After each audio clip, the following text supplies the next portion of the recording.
दुनिया एक बार फिर कुदरत के कहर के दहाने पर है। माहिरीन अर्जियात ने एक ऐसा ज़ेर ज़मीन आतिशफ़िशा दरियाफ्त किया है जो अगर फट गया तो पूरी ज़मीन का दर्जा हरारत बदल सकता है। ये आतिशफ़िशा अंटार्कटिका के बर्फ़ानी खित्ते के नीचे खामोशी से मुतहर्रिक हो रहा है और साइंसदानों का कहना है कि ये पिछले 50,000 साल से सोया हुआ देव है जो अब जागने के करीब है। नासा के सैटेलाइट डेटा ने हैरानकुन इंकिशाफ किया है कि ज़मीन की तह के नीचे शदीद दर्जा हरारत बढ़ रहा है, जिससे बर्फ़ तेज़ी से पिघलने लगी है।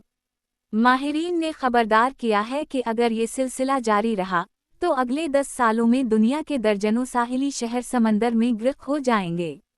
ग्लोबल वॉल्केनिक मॉनिटरिंग सेंटर की रिपोर्ट के मुताबिक ये आतिशफ़िशा सिर्फ लावा नहीं बल्कि कार्बन गैसेस और जहरीले धुएं का एक ऐसा ज़ख़ीरा रखता है जो फ़िज़ा को कई दहाइयों तक आलूदा कर सकता है।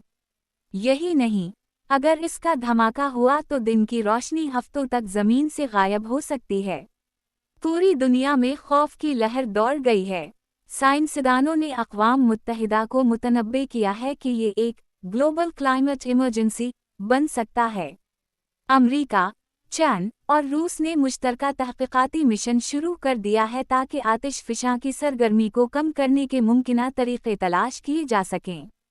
मगर हकीकत ये है कि कुदरत को काबू में करना मुमकिन नहीं। एक माहिर मौसमियात का कहना है, इससे ज़्यादा हम ज़मीन के मालिक नहीं बल्कि सिर्फ उसके मुसाफिर हैं। अगर ज़मीन जागी तो हम कुछ नहीं कर पाएंगे। ये खबर न सिर्फ साइंस बल्कि इंसानी बका के लिए भी वार्निंग है। आलमी सतह पर माहौलियाती तंजीमों ने सेव द अर्थ नाउ मुहिम शुरू कर दी है। लोग सोशल मीडिया पर सवाल कर रहे हैं, क्या ये दुनिया के खात्मे की शुरुआत है या इंसान फिर से कुदरत के खिलाफ अपनी जंग हारने वाला है? अब सबकी नज़रें उन साइंसदानों पर हैं जो बर्फ़ के नीचे जाकर तहक़ीक़ कर रहे हैं। वो कहते हैं, अगर ये आतिशफ़िशा फट गया तो शायद ये सदी इंसानियत की आखिरी हो। ज़मीन बोलने वाली है, क्या हम सुनने के लिए तैयार हैं?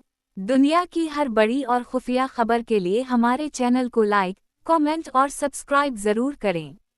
ये थी एक और हैरानकुन खबर, हकीकत से ज़्यादा खौफनाक मगर सच्चाई के करीब।